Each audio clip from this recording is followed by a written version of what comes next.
আসসালামু আলাইকুম প্রিয় দর্শক, আশা করছি আপনারা সকলেই ভালো আছেন। তো ফাইনালি সৌদি যাওয়ার থেকে নতুন একটি আপডেট আসছে। আপডেটটা বিশেষ করে প্রবাসীদের অনেক উপকার হয়েছে। অনেকেই আগে কনফিউজ ছিল সেই বিষয়টা নিয়ে, সেটা হচ্ছে এক্সিট রেন্ট নিয়ে, যারা ছুটিতে যাবেন আসবেন সেই বিষয়ে।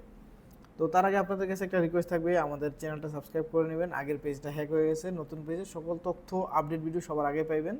আর আমেলাডি ইকামা যাদের হুরুব আছে তাদের জন্য একটা আপডেট আসবে খুব শীঘ্রই, একটু অপেক্ষা থাকেন, এই পেজে আপডেট পাইবেন।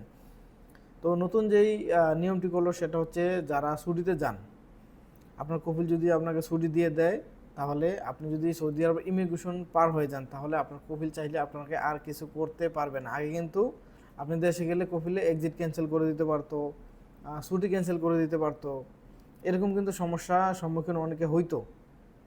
কফিল চাইলে বিষয়টা চেঞ্জ করে লইতো। তো এই ক্ষেত্রে প্রবাসীরা কিন্তু দেশে গিয়ে ঢাকা এয়ারপোর্টে আটকে যেত, বিভিন্ন ধরনের সমস্যার সম্মুখীন হইতো। তো এই নিয়মটা এখন টোটালি চেঞ্জ হয়ে গেছে, চেঞ্জ করে দিছে।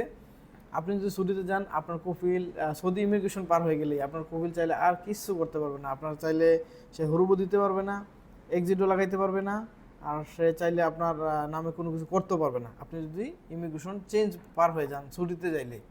তো এটা আসলে সত্যি অনেক ভালো একটা নিয়ম করছে, এটা আমার পছন্দ হয়েছে। কারণ অনেকেই টেনশন করে বয়ে থাকতো, অনেকের কফিল কিন্তু খারাপ ভাই, ছুটিতে যাওয়ার পরে ছুটি ক্যান্সেল করে দিয়ে অন্য বিষয়ে লোক নিয়ে আসবে, অন্য লোক কাফালা করে দেবে, এরকম তো হয়েছে অনেকের।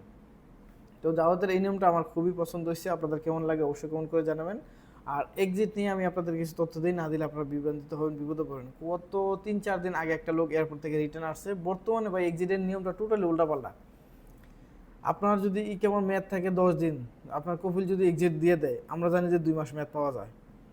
2 মাস আপনি মেয়াদ পাইবেন না ভাই, 10 দিন মেয়াদ, আগাম মেয়াদ থাকলে শুধু 10 দিন পাইবেন। এই জিনিসটা আগে ছিল না।